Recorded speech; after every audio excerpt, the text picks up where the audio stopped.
Hello അസ്സലാമു അലൈക്കും. Hamnas kitchen മീഡിയയിലേക്ക് എല്ലാവർക്കും സ്വാഗതം. ഞാൻ ഇന്നിവിടെ കപ്പ ബിരിയാണിയാണ് ഉണ്ടാക്കുന്നത്. അതും നമ്മൾ അന്നമ്മച്ചേടത്തില്ലേ, യൂട്യൂബിൽ ഫേമസ് ആയ ചാനലാണ്. അന്നമ്മച്ചേടത്തി ഉണ്ടാക്കുന്ന പോലെ കപ്പ ബിരിയാണി ഉണ്ടാക്കി നോക്കിയതാണ്. അപ്പം വീഡിയോ ഇഷ്ടപ്പെട്ടാൽ ലൈക്ക് ചെയ്യുക, ഷെയർ ചെയ്യുക. അതുപോലെ എൻ്റെ ചാനൽ സബ്സ്ക്രൈബ് ചെയ്യാത്തവരുണ്ടെങ്കിൽ സബ്സ്ക്രൈബ് ചെയ്യുക. അപ്പം നമുക്ക് വീഡിയോയിലോട്ട് പോവാം.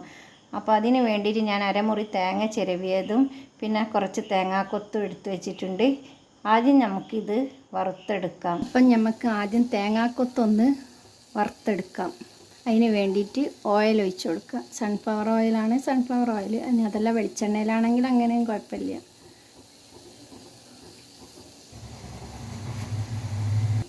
അപ്പം ഞാനിതവിടെ ഓയിൽ ഒഴിച്ച് കൊടുത്തിട്ടുണ്ട്. ഇനി നമുക്ക് തേങ്ങാക്കൊത്തിയിലൊക്കെ ഇട്ട് കൊടുക്കാം.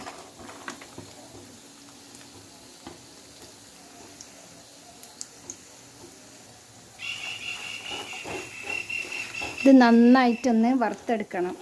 ഒരു ചുവപ്പ് കളറാകുന്ന വരെ, ഒരു ബ്രൗൺ കളറാകുന്ന വരെ ഒന്ന് വറുത്തെടുക്കാം. നമുക്ക് ലോ ഫ്ലെയിമിൽ ഇട്ടിട്ട് വേണം ഇത് വറുത്തെടുക്കാൻ. നല്ല തീ സ്പീഡാക്കി വെച്ചാൽ ഇത് വേഗം കരിഞ്ഞു പോവും, തേങ്ങ പച്ച പോലെ തന്നെ നിൽക്കുകയും ചെയ്യും. അതുകൊണ്ട് ലോ ഫ്ലെയിമിലിട്ട് വേണത് വറുത്തെടുക്കാൻ. ചിലവർ ഇതൊന്നും ഇടൂല കേട്ടോ. പക്ഷേ ഞാൻ പറഞ്ഞില്ലേ, അന്നാമ്മച്ചെടുത്ത് ഉണ്ടാക്കുന്ന പോലെ ഒന്ന് ഉണ്ടാക്കി നോക്കിയതാണ്. അതുപോലെ ആയിട്ടുണ്ടോയെന്നൊന്നും അറിയില്ല, ഒരു ട്രൈ ചെയ്ത് നോക്കിയതാണൊന്ന്. അപ്പം തേങ്ങ അങ്ങനെ കടിക്കുമ്പോൾ നല്ലൊരു രസമാണല്ലോ. അപ്പം നമ്മളെ തേങ്ങൻ്റെ കളറൊക്കെ ഇങ്ങനെ മാറി വരുന്നുണ്ട്. കുറച്ചും കൂടി ഒന്ന് ഇതാവാണ്ട്. അപ്പോൾ ഇതിൻ്റെ കളറൊക്കെ മാറി വന്നിട്ടുണ്ട്. ഇത്ര മതി കേട്ടോ. ഇനി നമുക്ക് തീ ഓഫ് ചെയ്യാം. ഇത് ഓവറായി ഇതായി കഴിഞ്ഞാൽ ഒരു കരിഞ്ഞ ചുവയ്ക്കും പിന്നെ തിന്നുമ്പോൾ. അതുകൊണ്ട് ഇത്ര മതി. ഈ വെളിച്ചെണ്ണ തന്നെയാണ് നമ്മൾ അടുത്ത തേങ്ങ ചിരകിയതും വറുത്തെടുക്കുന്നത്. അപ്പോൾ ഒരു മുറി തേങ്ങ ചിരവിയതാണിത്. ഇതും കൂടി ഒന്ന് നമുക്ക് വറുത്തെടുക്കാം.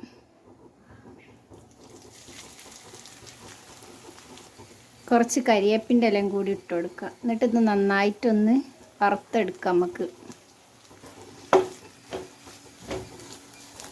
നേരത്തെ പറഞ്ഞ മാതിരി ലോ ഫ്ലെയിമിലിട്ട് വേണം തേങ്ങയും വറുത്തെടുക്കാൻ. മറ്റ് തേങ്ങ വേഗം കരിയും, പക്ഷേ ഉള്ളാകണമെങ്കിൽ പച്ച പോലെ നിൽക്കുകയും ചെയ്യും. ഈ തേങ്ങൻ്റെ നനവൊക്കെ പോയി നല്ല എണ്ണമയായി വരും. ഇതാ ഇപ്പം ചെറുങ്ങനെ കളറ് മാറി വരുന്നുണ്ട്.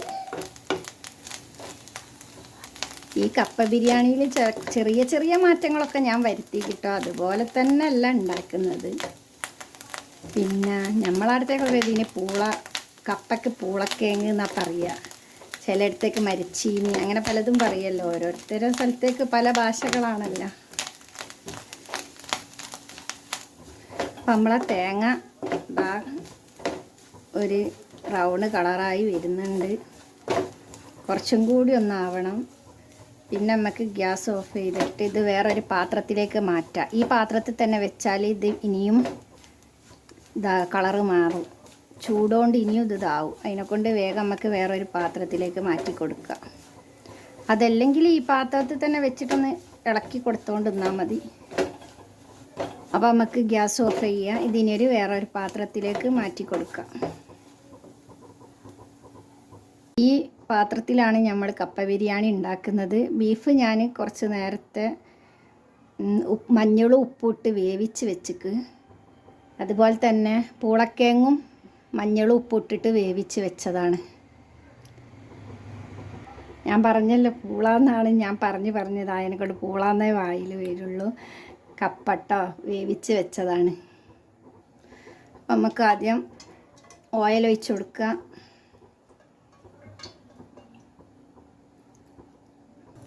ഇതൊരു 2 ചെറിയ സവാളാണ്. ഇതൊന്ന് നമുക്ക് വഴറ്റിയെടുക്കാം ആദ്യം.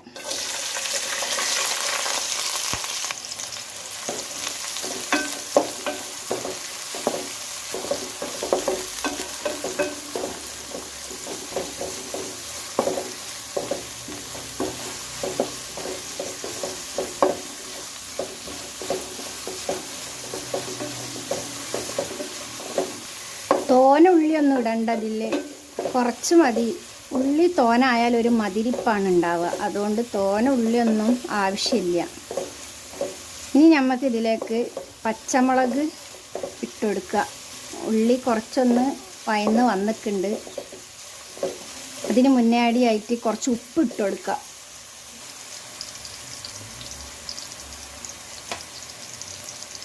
അങ്ങനെ ആകുമ്പോൾ ഉള്ളി വേഗം നല്ലോണം വയന്നോളും. ഉപ്പ് നോക്കിയിട്ടിടണം കേട്ടോ, കൂടുതലായി പോവണ്ട. ഇതാ കുറച്ച് ഇഞ്ചി, വെളുത്തുള്ളി, പച്ചമുളകൊക്കെ ആണ് ഇത് ഇട്ട് കൊടുക്കുക. അതാ പച്ചമുളക് ഇട്ട് കൊടുത്ത്, പിന്നെ ഇഞ്ചിയും വെളുത്തുള്ളിയും ചതച്ചത് ഇട്ട് കൊടുക്കുക.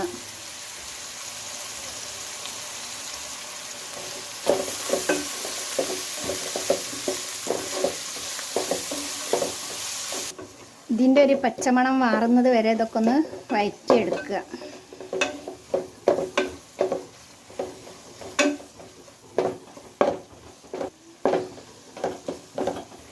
കുറച്ച് കരിവേപ്പിൻ്റെ ഇല ഇട്ട് കൊടുക്കുക.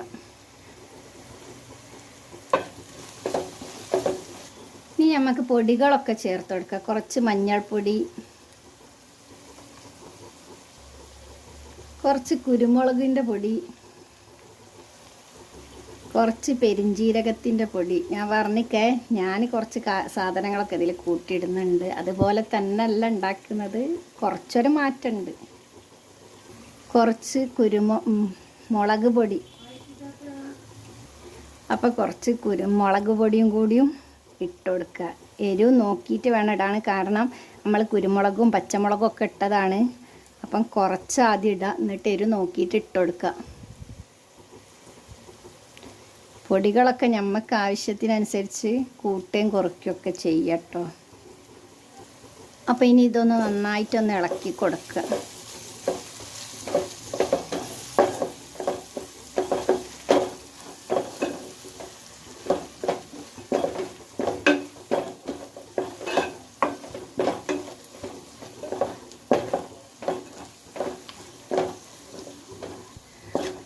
അപ്പം ഈ മസാലകളുടെ പച്ച മണം മാറുന്നത് വരെ ഒന്ന് ഇളക്കിയിട്ട്, പിന്നെ നമ്മൾ നേരത്തെ വേവിച്ച് വെച്ച ബീഫിലേക്ക് ഒഴിച്ച് കൊടുക്കുക. അപ്പം ബീഫിലേക്ക് ഒഴിച്ച് കൊടുത്തതിൽ കുറച്ച് വെള്ളമുണ്ട്, അതൊന്ന് വറ്റി വരട്ടെ. അപ്പോൾ ഇതിൻ്റെ വെള്ളമൊക്കെ വറ്റി വരുന്നുണ്ട്, ഒന്ന് ഇളക്കി കൊടുക്കുക, മറ്റടി പിടിച്ചു പോകും. അപ്പം നമ്മളെ ബീഫിലെ വെള്ളമൊക്കെ ഇതാ വറ്റി വന്നിട്ടുണ്ട്. ഇനി നമ്മൾ വേവിച്ച് വെച്ച പൂള ഇട്ടെടുക്കാം. നേരത്തെ അതേപോലെ തന്നെ മസാലകൾ ചേർക്കുമ്പോൾ ബീഫ് മസാല ഇടേണ്ടതാണ്. ഞാൻ ഇട്ടിക്ക്, പക്ഷേ ക്യാമറ ഓഫായിപ്പോയി, അത് കാണിക്കാൻ കഴിഞ്ഞില്ല. അപ്പോൾ അത് പ്രത്യേകം ഓർക്കുക. അപ്പോൾ അതാ നമ്മൾ നേരത്തെ വേവിച്ച് വെച്ച പൂളക്കിഴങ്ങാണ്, മഞ്ഞൾപ്പൊടി ഉപ്പ് ഇട്ടിട്ട് വേവിച്ച് വെച്ചതാണ്. ഇനി അത് നമുക്ക് ഇട്ട് കൊടുക്കുക. ഇതിൻ്റെ മുകളിൽ കൂടെ നമുക്ക് കുറച്ച് ഗരം മസാല ഇട്ട് കൊടുക്കാം. പിന്നെ നമ്മൾ നേരത്തെ വറുത്ത് വെച്ച തേങ്ങൻ്റെ അത് ഇട്ട് കൊടുക്കാം.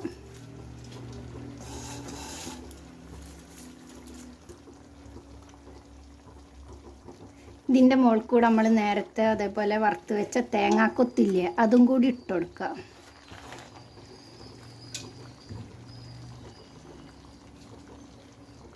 ഇതിൻ്റെ മുകളിൽ കൂടി ഇനി നമുക്ക് കുറച്ച് കരിവേപ്പിൻ്റെ ഇലയും മല്ലിയിലൊക്കെ ഒന്ന് ഇട്ട് കൊടുക്കാം.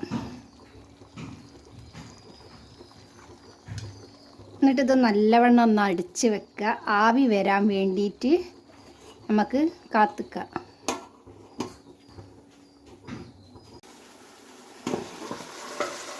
ഇതാ നമ്മളെ ബീഫ് ആവിയൊക്കെ പുറത്തേക്ക് വന്നിട്ടുണ്ട്. ഇനി നമുക്കിതൊന്ന് കടുകിട്ട് ഒന്ന് വറവിടണം. ഇതൊന്ന് നന്നാക്കി ഒന്ന് നമുക്ക് ഇളക്കി കൊടുക്കാം.